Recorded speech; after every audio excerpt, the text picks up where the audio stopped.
Welcome back. Controversy in the Wisconsin Supreme Court this week as 4 justices fired Director of Court Systems Randy Koschnick the day after Justice Janet Protasiewicz was sworn in, flipping the court to a liberal majority. Chief Justice Annette Ziegler put out a statement condemning the decision, saying she felt that she, as the court administrator as well as Chief Justice, have been undermined. Now I am joined by Randy Koschnick. Welcome to For the Record. Thank you. Nice to be here. Before we actually get started into the firing, tell me exactly what a Director of Court Systems does. The job is the chief non-judicial officer of the court system. So I work for the Supreme Court, and I administer the court system, including all the circuit courts, Court of Appeals, Supreme Court around Wisconsin. It's running the judicial education department to train our judges to make sure they're kept up to date on the laws it develops. It is making sure that the judges and the clerks of court have technology to run the courts. And so I run CCAP, but that includes all the judges and the clerks of court have computer systems that they use to maintain the court records, and we have e-filing in Wisconsin, so lawyers and other litigants file their cases electronically rather than by paper. I run the budget and fiscal office in the court system to make sure, and HR, so all the court employees, I make sure they're paid on time, and we administer their health benefits, things of that nature. And there are other offices under the purview of the Supreme Court that I run from an administrative point of view. It's a non-political position, it's a non-policy position, it's a purely administrative position. So you've been doing this since 2017, correct? Right. So you say you got the notice, was it this week, from who called you, who told you that this was going to happen? Monday afternoon, which is July 31st, Justice Joe Karofsky called me and said that they had enough votes to fire me and that they would be firing me the following day, which would have been August 1st. And I was surprised to hear this because normally a matter like this would be set on the court's administrative calendar. The Supreme Court has rules they follow, and one of the rules is that they schedule administrative conferences beginning in September through June. And I asked her if all 7 justices had participated because the rules require all 7 justices to be involved in this type of decision-making. The state constitution establishes that the Chief Justice, Annette Ziegler, is the administrative head of the entire court system. And so she would normally be notified that a justice wants an item on the agenda, then the chief puts it on the agenda, the entire court normally gets together and discusses it, and then they render a vote. So I was shocked to hear that there had been a decision made allegedly by the court when there was no such hearing scheduled, that I was aware that at least 2 of the justices did not know about this issue being considered, and that was how I was notified, sort of informally. I asked Justice Karofsky, is there something I've done that's wrong or below the level of competence? She said, no, we're just moving in a different direction.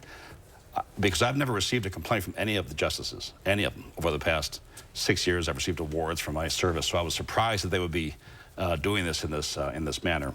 And then on August 2nd, I received a letter from Justice Ann Walsh Bradley claiming that the court had fired me, even though I know that at least 3 of the justices did not vote to fire me. They indeed supported me continuing. Those would be the Chief Justice Annette Ziegler, Justice Rebecca Bradley, and Justice Brian Hagedorn.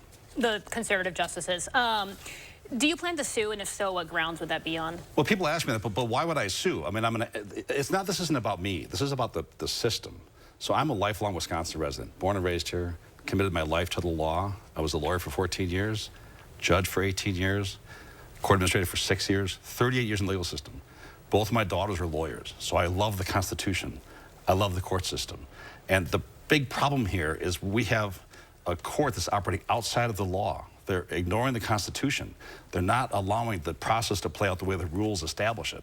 So you're calling this an illegal decision, but I mean, the Chief Justice did say in her statement, like, 4 justices can do this. You know, it's a big allegation to call this illegal. 4 justices still can make this vote to, you know, take away a job in that case. So I mean, that doesn't feel exactly correct to call it illegal. Well, it is illegal because not all 7 justices were consulted. The law provides that the 7 justices all have input. They all have a voice, and they all get a vote. 3 of the justices were not even consulted on this matter. It would have been legal if they would have put on the administrative calendar for next month with notice to all 7 justices. They'll get to come in and speak their piece and debate the issue, and then all 7 vote. They're a court of 7, not a court of 4, so it is illegal. It's also illegal because the Chief Justice under the Wisconsin Constitution is the administrative head. It's similar to a chairman of a board. The chairman has the responsibility to put the agenda together and run the meeting. They didn't follow that procedure. They cut her out of the process completely. So it is illegal. So I think we also have to mention here, you have run for, you campaigned and ran for Supreme Court Justice back in, was it 2009? Yes. So you do have some, political connections yourself in the past. As you mentioned, this is a bipartisan decision. And I guess you feel, you're doing these interviews. This has, you're saying in this interview that this decision was political. So is this not almost making this increasingly political by you calling it that, by you having a political background? Is it potentially they just wanted someone without a partisan background? That's a really good question, Naomi. I'm trying to get the word out to the people. Justice is at risk here. This goes beyond my politics or anything to do with me. Whatever your politics are, you should want a court that follows the Constitution and follows the procedure. To abandon the Constitution and the rule of law to achieve a short-term political gain is bad for all of us. I don't care so much about the political outcomes. I really don't. Process is what's important to me. And this is hard for me to say. I love the system. I've committed my life to the system.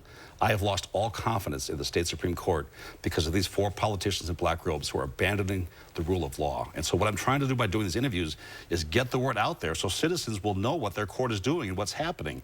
And regardless of who you voted for or what your politics are, you should complain about this and expect and require the justices to follow the rule of law. 3 are doing that, 4 are not, and that's a big problem.